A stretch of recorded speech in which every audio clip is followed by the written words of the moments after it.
Hey all, it's Matt, your average gamer, and for this one we're going to be covering my top 3 tank builds for a fun time. The first two are really easy mode, and the last one's more for fun. If you weren't aware, this is my alternate channel, and if you want to see more mini builds or smaller builds on my alternate channel, be sure to subscribe to this channel too, and also comment below and let me know. So the first one, we have the classic fingerprint shield for a lot of defense, and then we're using the Blasphemous blade to heal back any chip damage we take. We're also using Scholar's shield to give us some more elemental protection as well. This doesn't even drain that much stamina because the fingerprint shield with Scholar's shield, even after some nerfs, is quite good, and then you have the Blasphemous blade, that ability to consistently heal back while even doing decent damage without ridiculously high faith. We do take a hit there because certain attacks will knock you back farther. For this video we just took on a couple different side bosses showcasing 3 different builds. Out of the 3, this is probably the easiest to run because you have so much defense and the reliability of the Blasphemous blade, but on this list when I show the second one, that ends up being my favorite one and probably the one I've used the most lately. That being said, this one is kind of easy mode. Yeah, between the Blasphemous blade being so reliable, even with around 35 or 40 faith or whatever we have here, getting decent fire damage, and then Scholar's shield on the fingerprint shield, we're taking less stamina damage and we have good elemental resistances as well.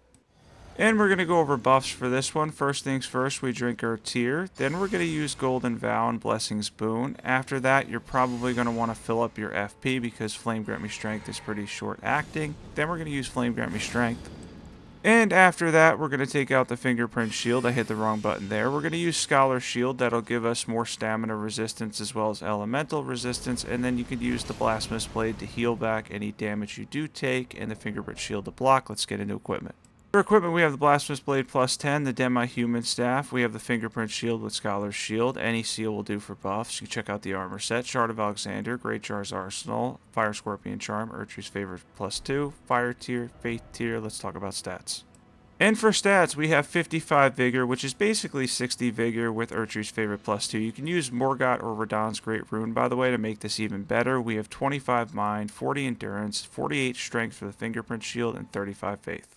And the next one is my favorite one on this list, and that is the Prayerful Strike tank build, where you take on a good armor set. Here we have the Fire Prelate set, but you can use something like the Bull Goat set as well, or even Lionel's set, and we're using Prayerful Strike on the Great Stars.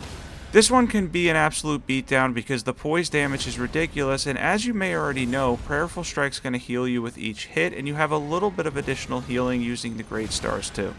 Out of these 3, this is absolutely the one I use the most, and yeah, it's a little less reliable than the first one because it's the Blasphemous blade, and pretty much nothing's going to beat the Blasphemous blade, right? But this one is more fun in my opinion, leads to more posture breaks, and leads to basically beating down some of the bosses in the game, and it's just an absolute blast to use this one.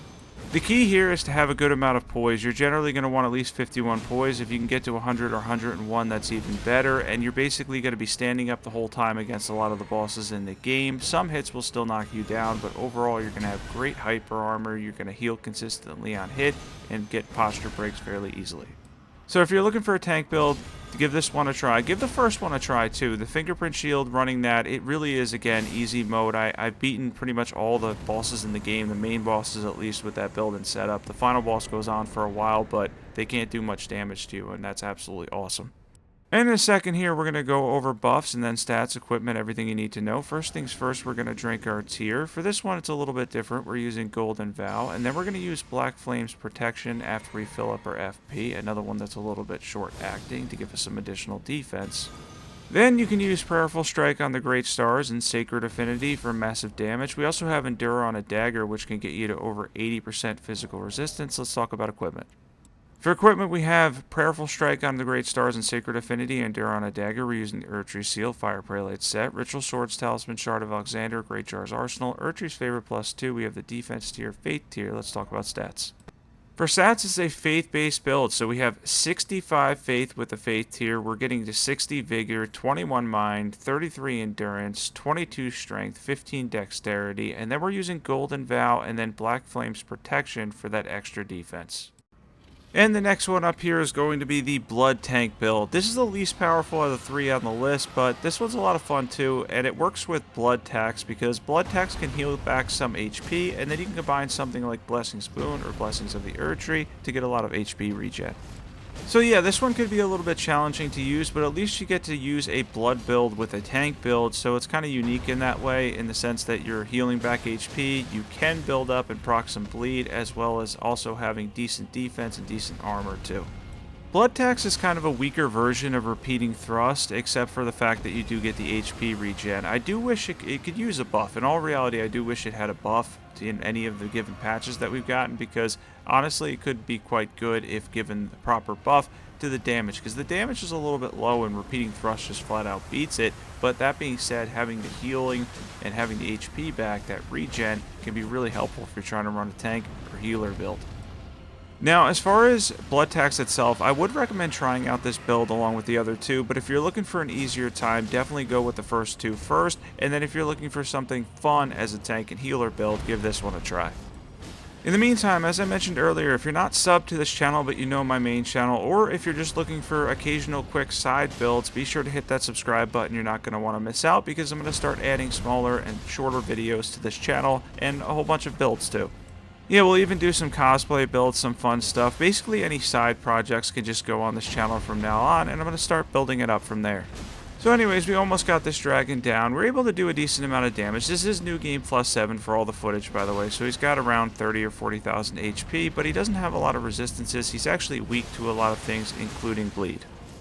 And we did somehow get a posture break in there too to end it, and yeah, of course we're going to hit him in the head with Blood Tax at the end to get another bleed proc and whatnot. Let's jump into equipment for this one.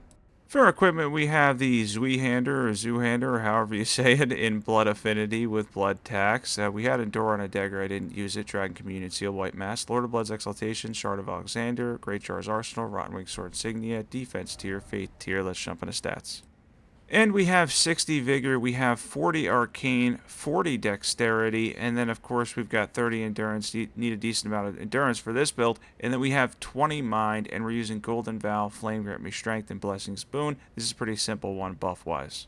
And of course, if you have higher faith, you can use Blessings of the Erd Tree, and Morgoth's Great Rune or Radahn's Great Rune go well with this. Be sure to sub, by the way, if you want some side content and builds for Elden Ring, because that's what this channel is going to be for. We're going to do some cosplay builds, some off-meta stuff, and occasional just single builds that are basically like 3 to 5 minutes long we'll throw up on this channel and start doing some side content as well. Hope everybody enjoyed this quick video on my top 3 tank builds to run in Elden Ring for PvE. As mentioned before, definitely be sure to hit the subscribe button and check out both channels. Thank you for watching.